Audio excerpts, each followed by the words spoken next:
రేపటి నుంచి summer holidays 30 days బాగా ఎంజాయ్ చేసేయాలి. ఏం చేద్దాం?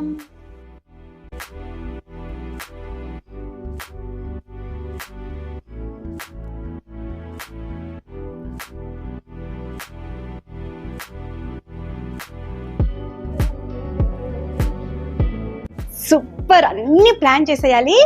సమ్మర్ హాలిడేస్ అన్ని కూడా ఎంజాయ్ చేసేయాలి. అమ్ము, షాపింగ్ కి వెళ్దామా? తర్వాత వెళ్దామమ్మా. సరే.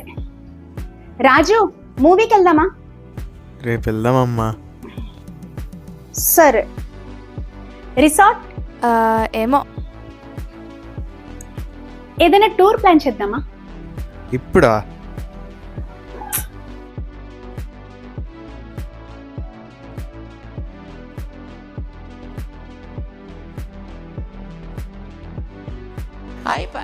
స్కూల్ స్టార్ట్ అయిపోయాయి, వెళ్తున్నాను ఇంకా. బాయ్.